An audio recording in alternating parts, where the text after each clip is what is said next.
ఈరోజు ప్రజాపాలన గ్రామ సభలో రాజన్న సిరిసిల్ల జిల్లాలో ముఖ్యంగా రైతులకు ఉపయోగపడే సెస్ అనే సమస్యను ఈ రోజు ఈ ప్రభుత్వం బోర్డులో విలీనం చేద్దామని చెప్పని ఒక దుర్బుద్ధి కలిగింది.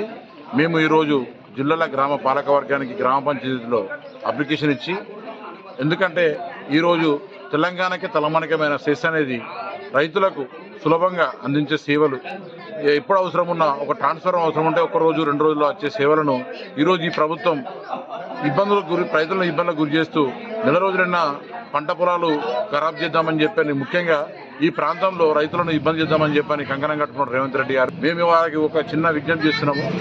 సెస్ అనేది రైతులకు ఉపయోగపడే సంస్థ, రైతుల ద్వారా ఏర్పడిన సంస్థ కాబట్టి ఈ సంస్థను ఆల్రెడీ పాలకవర్గం ఉంది, పాలకవర్గం అయిపోకముందే మీరు దాన్ని డిజాల్వ్ చేద్దామని చెప్పని మీరు ఆలోచించి ఎన్పిటిసిలో కలుపుతామని చెప్పని సీఎండీ గారిని పంపించి ఈరోజు బోర్డులో విలీనం చేద్దామని చెప్పని మీరు రెన్యువల్ను ఆపడం జరిగింది. మేము రైతులను డిమాండ్ చేస్తున్నాము. మా రైతులకు సంబంధించిన యాజమాన్యం కాబట్టి సెస్ అనేది మీ ప్రభుత్వానికి సంబంధం లేదు. దాన్ని మా రైతులం మేమే, మా డబ్బు అది, మా కష్టాతీతం, మా డబ్బును మీ ప్రభుత్వంలో విలీనం చేసుకుని మీరేదో చేస్తాము అని చేయడం ఇది తగదు. మేము ఇలాంటి నిర్ణయాన్ని మీరు లైసెన్స్ను ఇవ్వకపోతే మేము రైతులందరం రోడ్డెక్కి ధర్నా చేస్తాం, పెద్ద ఆందోళనకు గురి చేసి మా సెస్ను మేము కాపాడుకుంటామని చెప్పని ఈరోజు మేము డిమాండ్ చేస్తున్నాం.